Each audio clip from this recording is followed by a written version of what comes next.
We're not going home, we're not going home, we're not going home. Listen to the unofficial voice of World Cup 2006, brought to you by Times Online and Avalon in association with the new Dodge Calibre.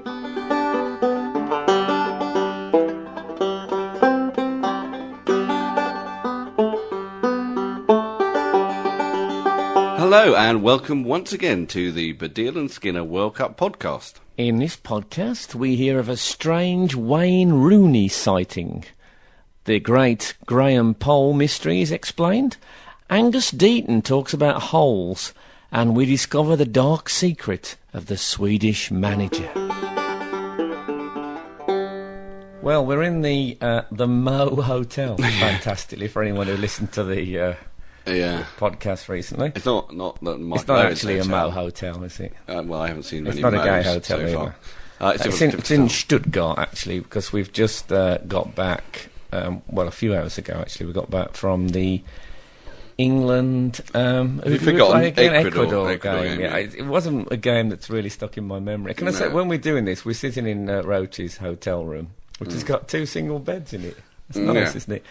And there's a window, we're doing it next to a window, and across the other side of the hotel there's a few England fans sort of gawping across the way. When you see Alan Hansen and Alan Shearer talking at a match, there's blokes looking in the background. There's blokes waving and looking in the back, although I wasn't absolutely sure that they were England fans.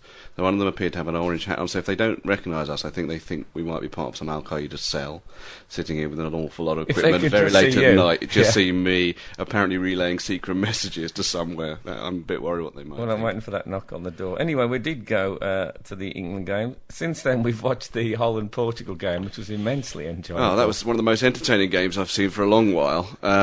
But it's great news, I think, because we were quite a bit low, to be honest, after the England game, which wasn't another very good performance from England. But I think what it shows is people have been going on about Sven being lucky. How lucky is it that Portugal are going to go into the next game without Deco, without Constantine, and with about 8 men, as far as I can make out, on yellow cards? Yeah, and also there's got to be a few injured, because everybody was kicking each other up in the air. It was... fabulous. Well, Ronaldo was injured as well. So what I wonder is whether that game is going to become called... You know those games that get called, like the Battle of whatever? What was the Argentinian game in 1960? Battle of Santiago, was it that one? Yeah, in 1962. And there's a famous battle that you had in West Brom. I was at the Battle of Bramall Lane, yeah. The Battle of Bramall Lane. When Neil Warnock deliberately, some might say... I think actually the FA said, no, or the league said, I think it's okay to say that he deliberately got so many players off the pitch that the referee had to abandon the match. Well, I think that might have happened tonight, for the way it was going. There was a brilliant moment where Deco and I think Van Brocklehurst had both been sent off, and they were just sitting around chatting, and it looked like there was a little collective of players who had all been sent off, and were all talking about the game and about the fact their World Cup was obviously over. Well, I wonder if it's like that equity rule. We know that thing as if there's more people on stage than there is in the audience at the end of the show. If there's more players off the pitch than on it.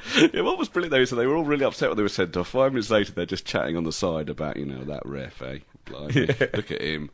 I think it would be a bit embarrassing not to get a card in that game. What kind of a ponce would not get a card? Anyway, we enjoyed it. It's going to be good for England. But England was But we set off, as usual, in the Dodge Calibre, full of hope, didn't we? Yeah, and you had your mask. I had my mask with me, and now I had a problem with the mask because it was a boiling hot day here in Stuttgart. And 31 degrees. Yeah, 32 I read. And I thought that if I wore my mask today, which is made of plastic, it might melt on my face, and as a result I would end up looking forever like Roger de Courcy, and I don't know his act that well. So I'm not sure I could carry on performing as Roger de Courcy for the rest of my life. And what would Roger de Courcy say? We also had a look at the mask today to see if that got a name, if it was like a famous German bloke, and he just said, Alter Man. Alter Manner, it said, because someone said, a German said, it is like the person in Pinocchio. The old man in Pinocchio, but it's not. It's just generic Alter Manner is in fact what it is. And even though I wasn't wearing it, it seems a bit odd. I was stopped by security, and they nearly didn't let the mask in. Now I don't know if Roger de Courcy is not very popular in Stuttgart. You were carrying the mask, so they knew. Less than I thought you'd got Roger's severed head. They might have done. I've had nookies with me but as well. He was really worried. I don't know if he can bring a plastic mask of Alter Man into a World Cup game. Maybe the qualifying group. I tell you what I think, because it also looks a little bit like Phil Scolari. So perhaps he thought, oh no, Phil, you've come to the wrong game. This bloke's carrying your head, and you've come to completely the wrong game. It's later on. I don't know why he tried to stop me, but I managed to get through with the mask. What about Stuart Pearce was going into a game and they took his deodorant off him. Yeah, I heard about this. Now, there's a number of problems with this. What is Psycho doing carrying his deodorant with him to the game? Yeah, but this was obviously he's a pundit now. So he's a pundit? So yeah, is he worried that Sam Allardyce is going to turn to him and say, you whiff a bit, Psycho. What, do you want to have a shower? Yeah, I think they Psycho care. Would kill him. These hard men still care. But we saw a great... we were watching some game on German telly and they cut... I think they cut... It was a Dutch game, actually, because Ruud Gullit was in the box. But sitting at the front of the box, just kind of like sitting looking bored, not commentating or anything, was Sam Allardyce and Psycho. Yep. Like they were still waiting for that response from the FA. Well, I still haven't heard, have you? I mean, have we got the job or not? Speaking of the either 31 or 32 degree heat today, did you notice that the Ecuadorian goalie wore tracky bottoms? Oh, yeah, he God, did. But how hot is it in Ecuador? I imagine it's very hot in Ecuador. Did he put his head out the dressing room and go, yeah, I imagine he did. The trousers on today. So then we got into the ground, and as ever at England games, more so at England games than I think any other games, it's absolutely draped with thousands of crosses of St George flags, and always these flags have got tiny little local references on them as well. Normally things that just say, John and Alex from Roehampton and stuff like that. But I noticed one today that I didn't quite understand, which just said Sutton in Craven, which is an episode of Newsround I've never seen. I don't know if it was when Chris Sutton had that time at Chelsea where he was hardly playing. Maybe he just had a bit of work. But I don't know what that was about. They're great, though. There was some weird flags at the Germany-Sweden Well, I think there was a very interesting flag at the Germany-Sweden game, which said Dachau City, which is obviously a club. It must be a club, Dachau City. I'd never thought of it before. But Germany, of course, is a place that has got, and Poland, I suppose, it's populated with towns that have got a very bad resonance with their names. They must still have football teams, presumably. There's an Auschwitz Academicals. I don't really know. There's a Borussia Belsen. I've no idea, but there must be. Belsen Wanderers, I'd imagine. Yeah, Belsen Wanderers, exactly. But Dachau, we should say, was a concentration camp. I mean, it's obviously, there is a Dachau City football club.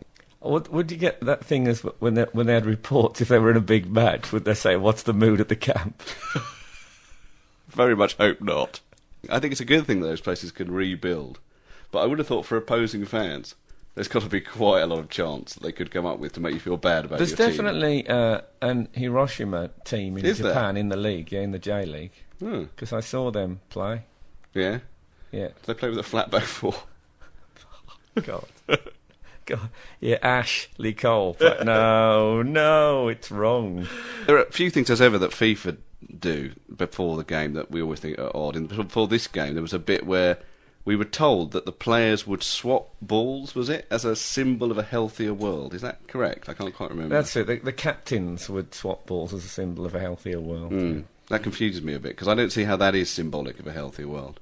If I was your psychoanalyst and you came to me and said, I had a terrible dream the other night, a man came up to me and gave me a ball, and then I had a ball and I gave it to him, I wouldn't say, well, you're dreaming clearly of a healthier world. No. That's fine. 2 guineas, please. I'd say you're dabbling with a potentially extremely unhealthy world. Yeah, I'm sure I would say that. It's an old idea. They like it, though, FIFA. They like the idea that FIFA is a kind of, I'd like to teach the world to sing, kind of a sweet, loving community. That's exactly what they FIFA hopes. I hope they were watching the Portugal-Holland game. Well, what was great. A great symbol of a healthier world. After the Portugal-Holland game, as often, they played All Together Now. And, All Together Now for everybody, whatever it is. Yeah, All Together Now piling in and killing each other, essentially. But All Together Now originally, of course, was about a break in the First World War when the German and English played football, whereas that was kind of about a break in the World Cup where Portugal had a war. Yes, they reenacted the First World War. So it's actually quite apt. So one thing that Ecuador did, which a lot of teams do, England don't actually do it, but they went into a huddle just before kick-off. And we noticed this, actually, when it happened. Something you've often pointed out, Frank, is no one really knows why teams often go into huddles before games. But I looked on the screen just then, I just looked at the Ecuadorian huddle, and it really looked like they were playing 1 potato, 2 potato. I don't know what that was for. Maybe it was about marking Wayne Rooney. I just can't think what they leave so late that they have to do it in the huddle. They couldn't have done it in the dressing room. I saw one of them look up and go, oh shit, it's England. See, if I was the manager, I wouldn't like the huddle. So I'd think, oh, hold on a minute, what what are they talking about without me? Yes. And I think they might be saying, take no notice of what he said. He's always saying stuff about, play a bit deeper, just ignore him. I think it's a bit showbiz, the huddle. It reminds me of when I saw Truth or Dare, that Madonna documentary. She was always getting the gay dancers together and praying in a little huddle beforehand and saying, come on, let's go out there and show them and all that stuff. And I don't like it. I don't think it's very football. No, I think it's all show, really. I bet they're just saying, just hold it like this and look really keen for a bit, and then the fans will think that we're really kind of focused and going for it. Yeah. Yeah. They should ban the huddle. Anyway, the game kicked off and it was rubbish. Yeah, and terrible. Then John Terry made a terrible error. And we thought the bloke had just slammed the ball afterwards onto the crossbar. But Dave pointed something out. Oh, John Terry has just done a very, very bad thing, and Ecuador should have scored, but hit the crossbar. Well, it gets a deflection. If you see here, someone comes back, I can't tell who yet. Hits them, it's actually Cole. Great save. Yeah, it was a good tackle by Ashley Cole, but oh my God. And the thing about that is that the reason that you knew that Ashley Cole had got that challenge in is because of the replays on the big screens. Yeah. And I'm not sure about the replays on the big screens. Well, one of the things I think is interesting about the replays on the big screens, which I think applies to football matches all over the world, is they'll show great moments, but they won't show anything that's at all controversial. And I wonder what would happen if they did show a controversial moment. Because, are they worried that if it's proved that the ref has done something wrong, the crowd are going to rise up as one and start taking the ref apart and then pointing at the video? It's going to make no difference. Did they just switch it off at the Holland Portugal game? Yeah, they must have done. Yeah. Yeah, they really must have done. She couldn't show any of them, because every time they showed a replay on German telly, you could see about 4 other blokes kicking people in the aftermath. Yeah, well, occasionally there was a bit of good football in between the fighting, but you'd never been able to show it again. But I don't know. I grew up in an age where you knew almost nothing that had happened at a football match. You'd get there, you'd miss most of the goals because you're standing on the terraces and you couldn't see most of it. But nowadays, people know so much about the player cams and all that. And what I like about this World Cup is that we really don't know what's going on, because we're either there live when you don't know what's going on, or alternatively, we're watching it with German commentary, so we don't know what's going on. That's how it should be. It does mean that quite a lot is left to our imagination, which I think is a good thing. I mean, I've lost... I'm not sure how many red cards there were in that Holland-Portugal game. I can't quite remember. It's become a sort of impressionistic kind of mass of bad play, play, which it does help, yeah. It does. But I don't completely go with you when you sometimes start becoming a bit of a bloke who remembers what football used to be like when everyone had rickets and it was better then. I remember when Michael Bolton had rickets. Yeah. Not Michael Bolton. Bolton had Michael Ricketts. Oh, I can't say that. I can't say that Michael Bolton. Well, Michael Bolton, can I make it clear? Michael Bolton has never had rickets. In fact, I'm going to give David a football to symbolise how healthy Michael Bolton is, and it's a football with a big stupid wig on it. Yeah. I have with me Angus Dean. What do you think of that first half? Not over impressed. They seem to have a problem in the midfield, which I thought they'd sorted by bringing in Carrick, but it doesn't seem to have worked. I thought Carrick was playing quite well. He's a bit of an odd shape for a footballer, though. He's too tall for a midfielder. Yeah, he is. Someone who plays in the hole, he should be small and dumpy. Is that the hole? Well, I thought a hole. Yeah, but how many holes can there be? Striker, and then there's a hole in front of the back four. Right. So there are 2 holes. Oh, I never knew that. I thought if people played in the hole, they play behind the striker. Oh, the pitch is full of holes. Yeah. God, it's like that a day in the life bit. I'm sure there are other holes as well that we don't know about yet. The fact is we're through and all that, but it wasn't a great game, and there was one good moment, and here's our reaction to it. Oh, things have changed now. David Beckham scored one of them fabulous free kicks. The crowd are singing. I wouldn't be surprised to discover that the Spice Girls have just re-entered the top 30. It is, it's like a flashback to the golden Beckham age. I'm going to stand up for the England, excuse me. Stand up for the England! Stand up for the England! Stand up for the England! Stand up for the England! Stand up! You were talking earlier about things we don't know about, and this is apparently big news in England, is that apparently Beckham was sick.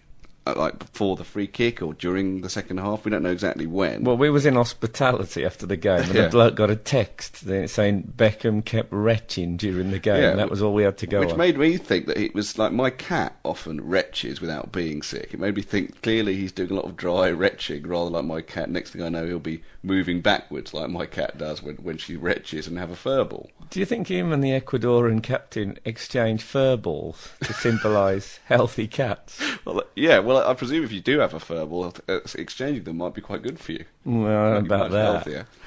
That thing, though, because Beckham's probably the most famous footballer in the world, or one of them, but Rooney, again, he's like mega famous, but my banjo teacher, as you know, was over here. He came over to Germany to give me a banjo lesson. It's the kind of life I lead, ladies and gentlemen. And he knows less about football than anyone I've ever met in my life. He's called Pete Stanley, and he's a great bloke, but he has no interest. And I was saying to him, but Pete, you must have heard of, like, Wayne Rooney. And he said, he said there was a guy on the plane with a shirt on that had got Rooney on the back. He said, but he wouldn't be travelling on his own, would he? Brilliant. That's so he brilliant. Wasn't joking. That's so brilliant. And I love the idea that Wayne Rooney might go around with a shirt with Rooney on the back. The trouble is, if there's one player who might do that and somehow end up on a plane on his own, not know where the rest are, it would be Wayne Rooney. He's the only one who might somehow get lost. That probably is true. And he'd start going, whoa. Yeah. Oh dear. So we won, we're through and all that. When it wasn't awful, it was dull. That was dull. But there was one thing at the game that actually cheered us up, wasn't there? Yeah, but it shows how dull it was that you even noticed. So at this game, Germany-Sweden, we're sitting about 10 feet away from one of the prettiest stewards I've ever seen. Wouldn't you agree with that? Yeah, she looks a bit like Cheryl Tweedy, actually. Yeah. What worries me about her is that were I to end up having sex with her, which seems unlikely anyway, is I might say to her at one point, I'd like to do it from behind now. She'd say, well, I can't turn round.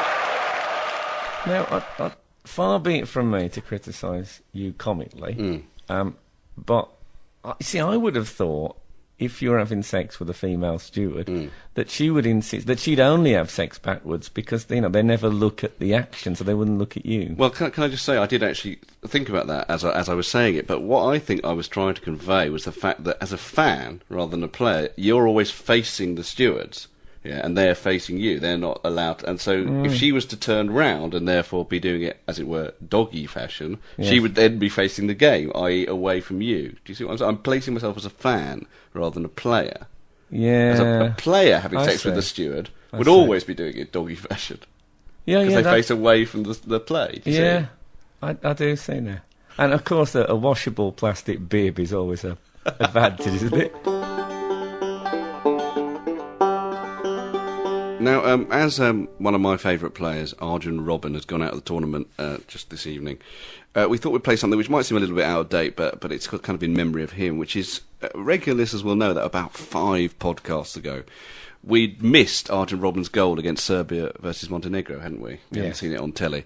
And we couldn't get to see it on German television, so we asked if someone would write in a poem, perhaps, or some kind of lyrical description of it to help us along. And somebody actually phoned up and did that, didn't he? Hello, this is Mark Cassidy in Lancaster. You asked for some poetry of Robben's goal against Serbia, so here goes. 18 minutes, some skill at last. Be grateful for small mercies. A counter-attack, a slide rule pass by the accomplished Robin van Persie. Robben races clear to meet the ball. Will he strike it or will he curl? Can't disguise the fact that despite his pace, he still runs like a girl. The Chelsea winger, in full stride, slides it under Jevrich, which meant the Dutch fans could go out and go and sink a beverage. A goal of stunning quality, scored by Arjen Robben. Better memories than Italia 90, when Rijkaard was sent off for gobbing. So, Graham Poll. Yes.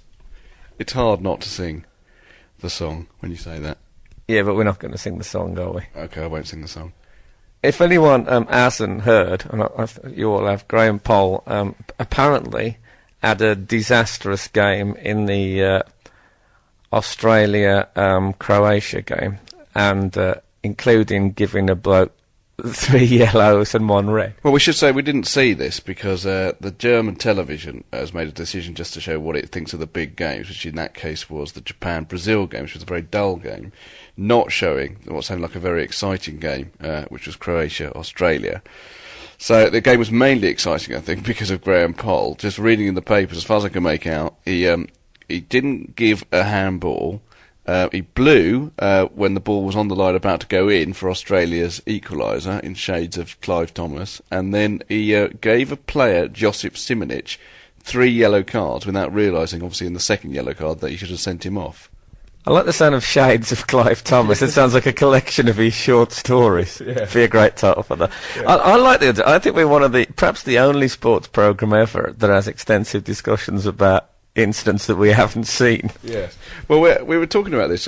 I actually missed this. I actually missed this incident as well, which was during, what was the game we were watching yesterday? What was it? Can you remember? Of course not. No, it was France versus Thingy. Togo. Yeah, I had to go to the toilet, and we have got hotel rooms opposite each other on the corridor. It generally felt I should go in my own hotel room for that. And during that time, yeah, it was that kind of toilet. It was that kind of toilet. During that time, apparently, in the half-time, Gunter Netzer, we've mentioned before, is the main pundit. You told me he got mysteriously given a bar of chocolate. Well, because we watch German telly and we speak really no German, we a lot of the time it's guesswork, and this is what happened. There's always a presenter bloke, a kind of a straight anchor man, and Gunter standing at this slightly curved table, and in between the chats, suddenly this bloke got out quite a big bar of chocolate actually, and he gave it to Gunter, who looked totally surprised, like it hadn't been lined, and then shook Gunter's hand. If there's any Germans or anything who watched that, I'd love to know why Gunter Netzer got a bar of chocolate mid-match. So anyway, Graham Poll. Apparently he's already been called Graham 3 Yellows Poll by some people because of the fact that he gave Josip Simonic 3 yellows and 1 red. Can I say the first thing that confuses me about that is that what he actually did was he gave Josip Simonic his 3rd yellow card for dissent. Now, I don't know Josip Simonic, I don't think you do either, but he must be one of the most ungrateful blokes in the world to actually have not been sent off after his 2nd yellow and still think, I'm going to have a go at this ref.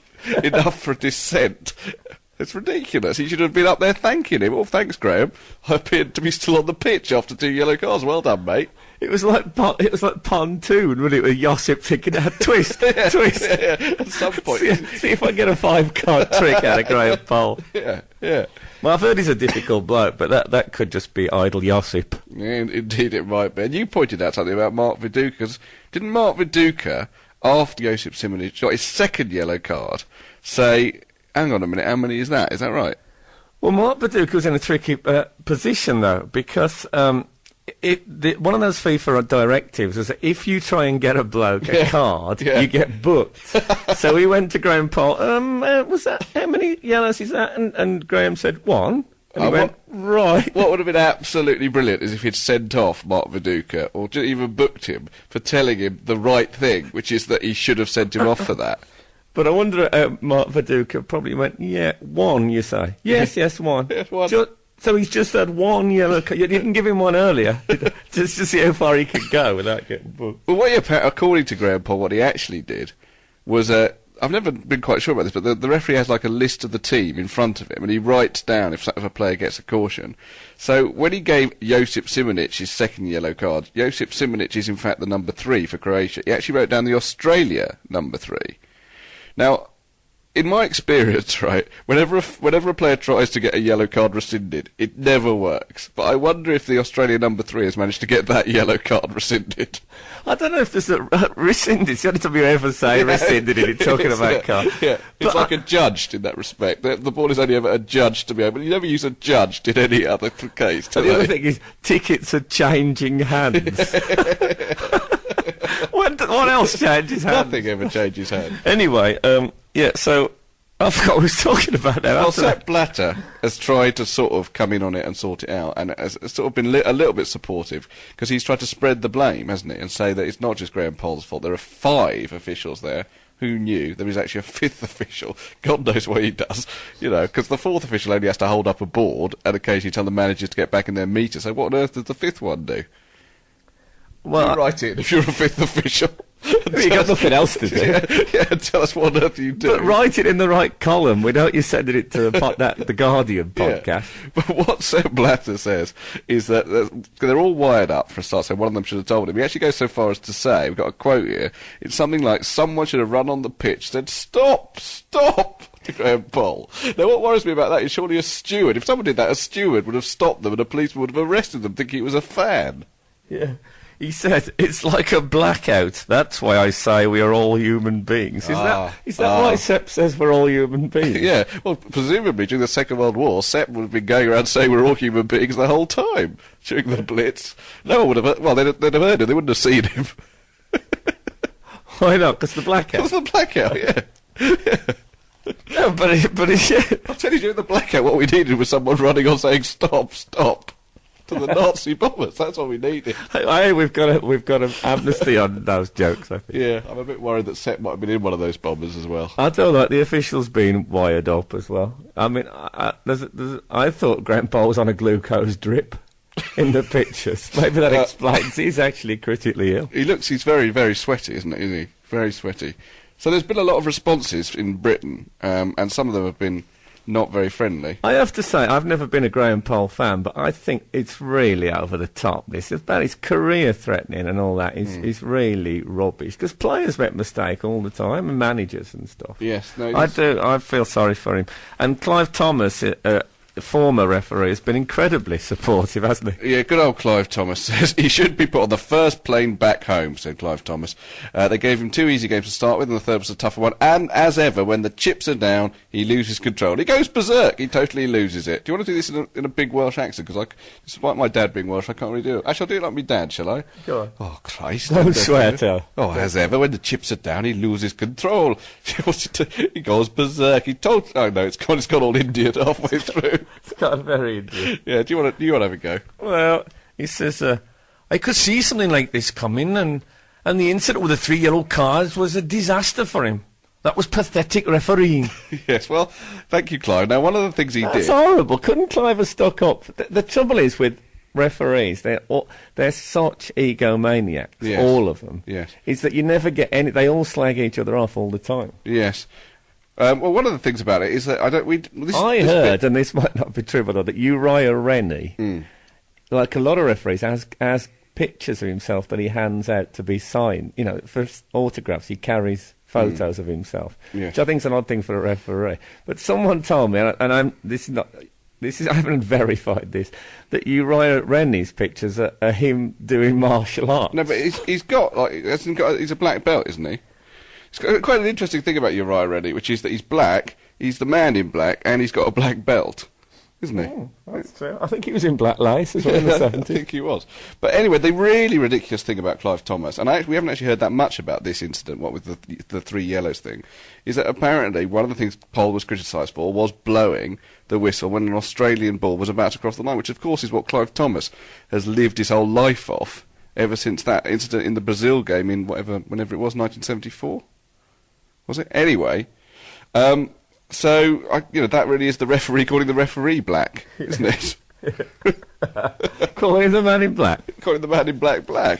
But I think the final word on this has to be an email that was sent to The Guardian, and it's just from a bloke called Rochdale Ref. Yeah. And he says, of Graham Poll, today he gave a player 3 yellows and a red. This World Cup should be renamed Graham Poll's World Cup cock-up. Yeah, now that's never going to stick with FIFA, though, is it? I can't see them having a meeting and saying, tell you what, from now on, let's not call it the FIFA Confederation World Cup Weltmeister. Let's call it Graham Poll's World Cup cock-up. Trouble is, by the next World Cup, this will surely have been forgotten, though.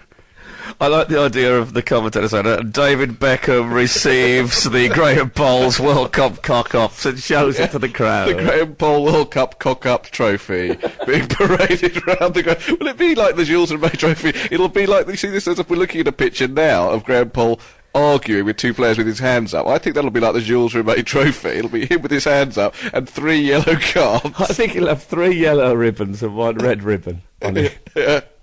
The Graham Poll World Cup cock. Because what it sounds like to me is one of those football videos that, Danny Baker used to do.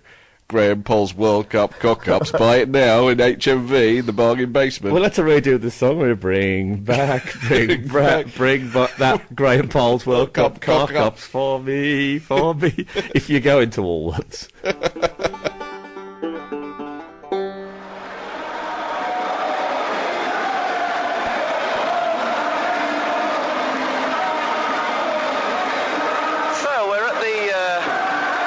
Sweden game. They're playing, football's coming home, German flags are waving everywhere we look. Not Swedish flags actually, as if the Germans very much made this their song. I still feel quite strange about it. I think you've embraced it. I still feel a bit like I just want to say excuse me. Excuse me? No, wait a minute, excuse me. But it's not going to make any difference. When you say I've embraced it, you mean brought out a song that's not as good? Yeah, that's what I mean, yeah. This one, in fact. So, we're here as neutrals, which is quite a nice feeling in a way, because neither of us had that horrible, tense feeling in our stomach that you get before an England game, based on whether we're going to be rubbish or not. And also, I didn't have to wear my mask. I thought about wearing it anyway. I've grown to love it, but I didn't. Mind you, our seat is in intense sunshine. It's 32 degrees here, so we might both wish we'd wore a mask when we look like Freddy Krueger tomorrow. So, who are you supporting today, Dave? Well, I'm probably going to end up supporting Sweden because of my inbuilt reflex antipathy towards the Germans. But I actually agree with something you've been saying, which is that Germany-England final would be the perfect final. So I'm in a bit of a quandary about that. Ideally, I think that would be good, but I bet when it comes to it and Sweden are about to score, I find myself rising from the seat with a huge amount of Jewish repressed anger.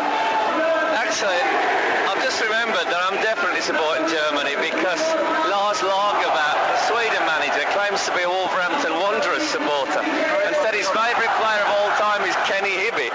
Yeah, well, they play a bit like a team of 11 Kenny Hibbett, don't they, at times? So it's a good point. Maybe I should start supporting. I don't have the same antipathy towards Wolves or Kenny Hibbett that you do, though. Well, I don't have any. I've forgiven Kenny Hibbett as an individual person. I'm not questioning his human essence. But as a neutral, you're always looking for reasons to support one team or the other. And the Sweden manager being a dingle is pretty conclusive for me.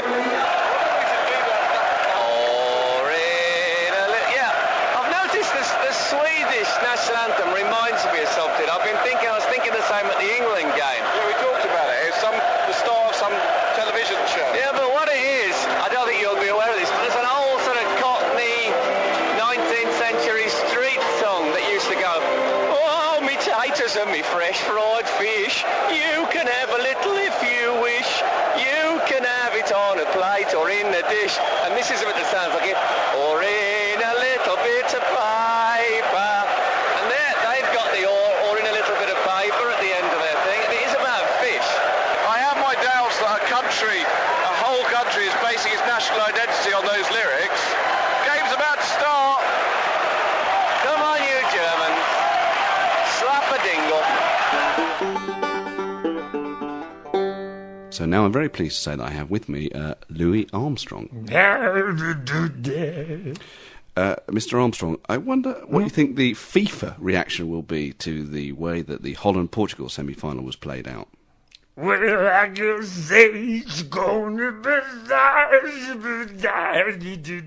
feel Scolari, whoa.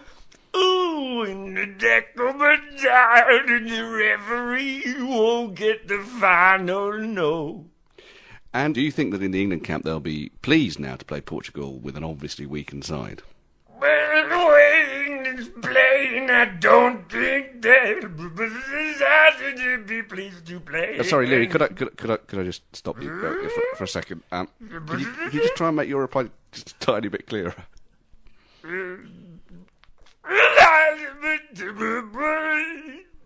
No. Louis Armstrong, thank you very much.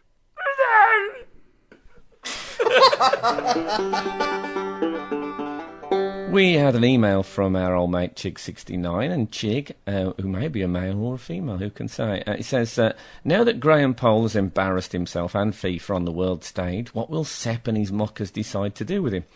Apart from sending him back to Blighty, there could be an alternative but infinitely more cruel punishment. As way of penance for his 3-card trick, and instead of hair shirt, why not make Pole dress as the official World Cup mascot, Golio? He could then be forced to entertain the crowds before all remaining matches by having to produce a stream of cards, all yellow of course, from within his costume, and proceed to juggle them until he manages to find the only red card that has been secreted about his person. The new name for the official World Cup mascot? Polio. Very good. Hair shirt, is that a friend of Sepp Blatter's? Polio, of course, doesn't mean polio. We should stress nothing to do with the disease, it's just polio. But in fact, it's interesting he brings it up because Golio, the actual mascot, who, for those of you who still don't know, is the real Golio. The real Golio was at the game today. It was incredibly hot, and I was quite glad for once that he wasn't wearing any trousers, because I think he would have been sweltering in there. It's not often I'd be he's not wearing any trousers. I hope he used some block, though. Oh, God. Does he need block with all that fur, though? He uses non-cock block. Does he? Sorry, I said that. But do you remember that exhibition they had of World Cup memorabilia of '66? And one of the things that advertised on the poster said "life-size World Cup Willie." Of course I do. What Which size is how big? We will never know how big World Cup Willie is in life size. He talked, didn't he? He talked. I hated that. And we don't like Golio talking. We think it breaks the illusion. Well, it's like Scrappy-Doo. Yeah, you don't want those kind of. Well, it's all right for Scooby-Doo to go roo roo roo, but it's not all right for Scrappy-Doo to just talk normally. No, rubbish. But what I think he should do, because there's always a bloke interviewing Golio. No, bloke interviewing on the pitch, Golio, with a big microphone. He should treat it like Sooty, and he should say, "What's that you say, Golio? You'd prefer to have some genitals?" I think that would work much better. Yeah, and Golio not making any noise at all, just kind of moving his head a bit. Yeah. What's that you say, Golio? You're about to die of dehydration. I think that would be much better than Golio speaking, because he could keep that going for ages. Yeah, what's that? You're absolutely desperate for an impala?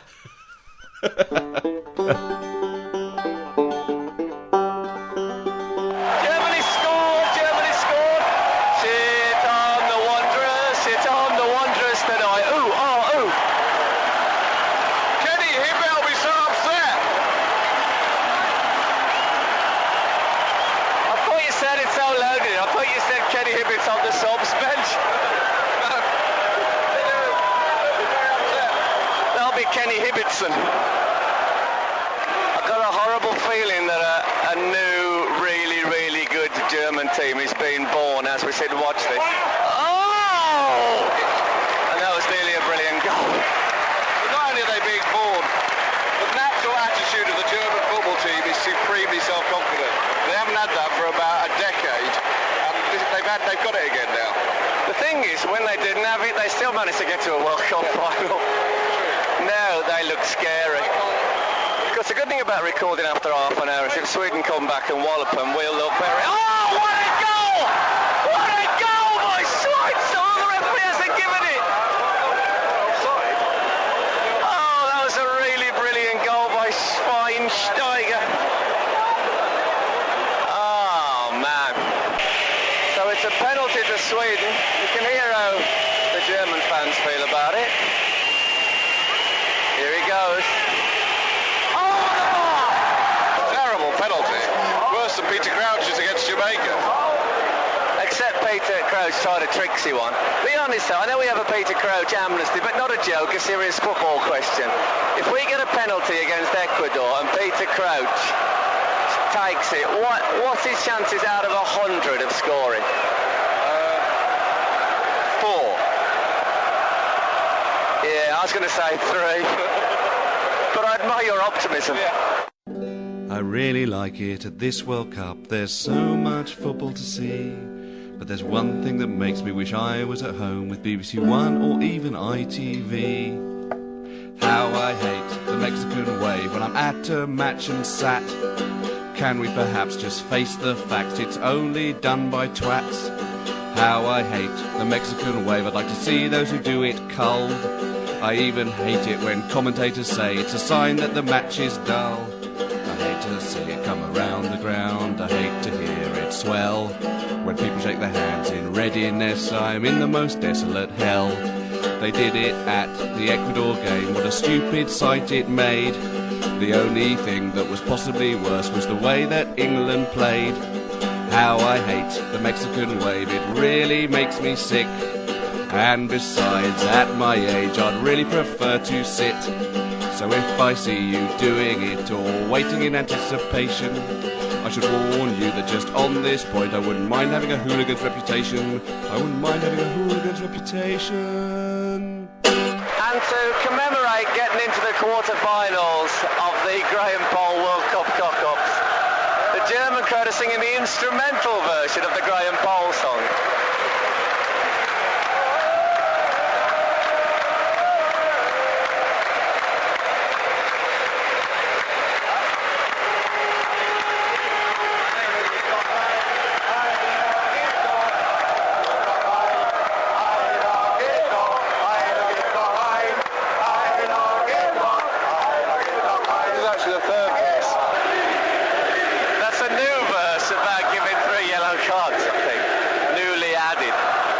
It's competition time. And in case you don't know, you can win a Dodge Caliber. Yeah. I think officially the best car in the world. Is it really? Yeah. Which official said that? I think Graham Poll. Yeah, well, no, can don't be say trusted? it. And so you can win that. And do you know that the new Dodge Caliber range starts from 11,495 quid? Well, I tell you, you'll be interested in that, Frank. Quiggers in Ireland, who sent us an email, and he says he wants to win a car. Obviously, he doesn't want to pay for it, but he still wants to win the Dodge Caliber, and he likes quizzes. However, he says, Clue 2, Cast Your Mind Back, was a voice, and he says that voice refers to, and he puts in... Perhaps I should say before you go on, that it's a mystery voice competition, in case you don't know, so we play a different one every show. Yeah, and he says, however, Clue 2 refers to being sodomised by a horse. And then he carries on, innocent that I am, I googled this phrase and got 75,000 hits. This has taken me into a world I did not know existed, nor quite frankly a world I wish to be in. As always, a wife noses in on a man's Googling, and I now sleep on the settee, where she considers my fall from grace into a world of lonely men in obscure parts of the USA, where a sodomised horse makes them the next Robert Redford. And he says, well done, homebreakers. Well, I'm sorry about that, Quiggers in Ireland. I actually, myself, after reading that, I Googled it, and I discovered that an interesting thing, which is that a man did sodomise a horse in America, in Washington. Hey, hold on, but he sodomised the horse, not the other way around. Well, no, actually, no, I think it was a bit of both. To be honest, one was Arthur, one was Martha, and one was Dobbin. And basically, what was interesting is that the only person who got prosecuted was the guy who filmed it, because it was on a farm that wasn't theirs, and he got prosecuted for trespass. No one got prosecuted for bestiality or gross sexual indecency or even, bad dressage. Basically, they just got done for trespass, which seems extraordinary to me. Well, did the bloke who was doing it, did he get done for trespass as well? The guy who actually did no, he died. He died? He died of severe internal injuries, I'm afraid. He could have been done posthumously. That's true. Surely. Oh, I bet the horse wore an enormous black plume at his funeral. I hope so. Anyway, what's the mystery voice? Oh, the mystery voice. Yes, here we go. What number is it? 9, is it? Yeah. Here it is. I do my formal voice now. This is mystery voice number 9. Chris Woods came out of the goal, tried to punch the ball, and I went over all of them, and the ball just went in the net. So anyway, we're through to the quarterfinals. Yeah. Which is great. It's brilliant, because you've got to be in it to win it. Tell Winton. Yeah. You do. And we know that Portugal are going to have a depleted team. I am actually starting to think, I don't even believe in luck, that Sven's being lucky, because he's played terribly, he's got through, and now Portugal are a bit buggered. So it's all looking very lucky for him. Well, I'm with you.